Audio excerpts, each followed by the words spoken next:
Alright guys, so there are two pieces of notice that I want to quickly cover with you guys. They are kind of huge in a way. I think more so one or the other. So clan battle, I don't think this is a news that you guys are surprised about because monthly we are supposed to get a clan battle. So that is kind of to replenish our resources in a way, like especially the grand coins and your rainbow coins and all that good stuff. So this is a pretty nice touch.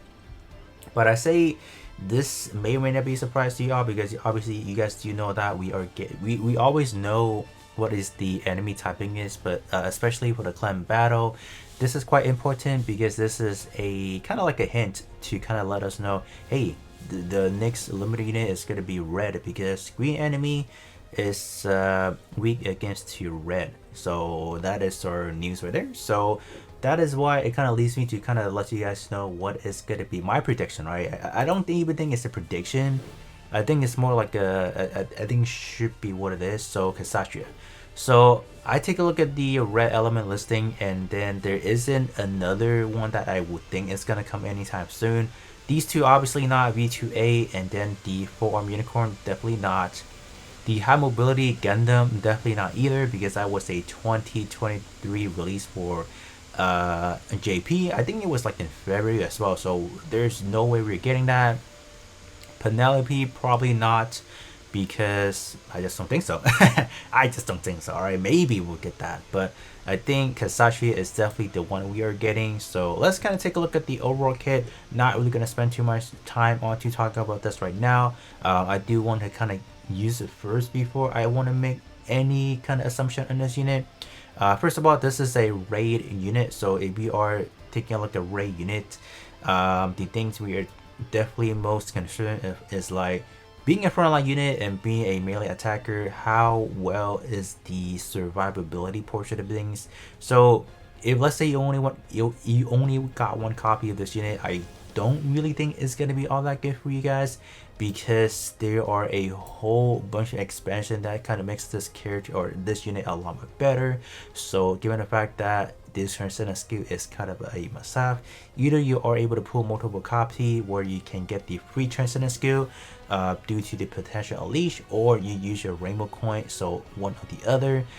If you do take a look at the skill 1 and skill 2, I personally don't think it's enough to push it forward where you don't die, so you might still end up having to put it behind a tank so you can kind of eat some hit with the tanks. So we have that. So I think without any investment into this unit, it is definitely a liable unit to just kind of toss into the field. But for general content, I assume it's pretty good because you do have the stun, you do have the what is it, damage increase to your allies. So in terms of the support, in terms of some other tangible stuff, it could be good. All right, so I don't want to discount the the whole unit yet, right? So the other big news that I think is very important to us, because we have this. We have the combat power augmentation operation. So this is an event that I was not expecting them to drop this early, but this is probably by far the better quality of update event we are getting, because this essentially allow us to form a few things. So first of all, if we do take a look at the notice, we are able to form upgrading material, UR custom tickets, and then unit enhancement point and more. So the most two important things that we are able to get is obviously the UR custom tickets and the unit enhancement points. Yeah, that's gonna be great. So how the event actually works, so per every run it's gonna be unlimited time during the event period, so give or take it's like a one, or it should be like a week or two, and per every run it's gonna cost you 200 AP as they stated right there. But as far as what you are able to get for the your custom portion of it, if you are able to max out the score ranking, which is a triple S, you are getting 200 your custom ticket per run. So it's kind of like a one-off trade, so it's actually not that bad because you probably just need to do 6 runs to get 1200 your custom ticket to kind of enhance your or kind of level up your custom level. So that's actually not that bad. So we have that. So in order to get the scored rank of triple S, you first have to take down 70 enemy. So this is going to be one of those events you're not necessarily busting out the hardest hitting unit to you kind of win the fight. It's more strategic towards using unit that are able to land a lot of hits or has a fast hitting rate, because you want to take down enemy fast, because they are probably just bunch of mobs that you need to just kind of literally tap them and then they die. So you're not even gonna get like an actual damage or like a damage per second. You only get one. So this is an event that you are essentially aiming to take down enemy fast. So you might want to use unit that are able to do AoE attacks or just essentially hit hard. A few suggestions I think on the website that we were on has that.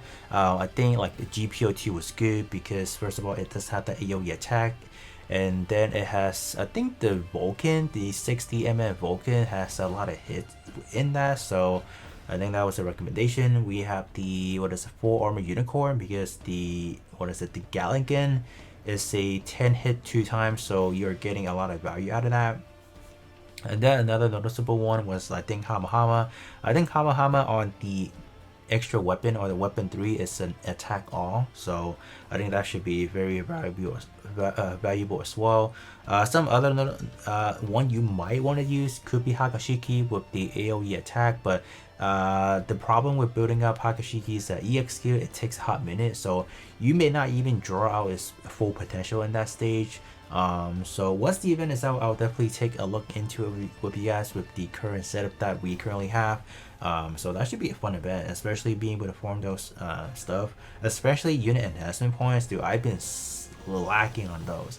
I need a lot more to kind of put all my unit at level 51 enhancement, so we have that. So once we are able to form those, I am definitely going to be doing some revisits of our current unit, kind of maxing out, right? So we have that, and that's pretty much it. So just a quick news coverage for you guys, especially the new Luminate unit. So now that you guys kind of know, it should be Kshatriya because there really is another one. Do definitely let me know if you guys are going to be going for it. If you guys do, are you guys gonna plan to go in and pull a lot, or just kind of get one copy and kind of that's it? And do definitely let me know how you guys feel about them dropping this best event of all time, being able to form resources. That's great for a short period of time. This is not an event that comes out frequently. It's occasionally, but not to the point where it's dropping every week, so do be mindful and trying to form as much as possible. But other than that, that is going to be pretty much it for me, and I'll be catching you guys all on the next one.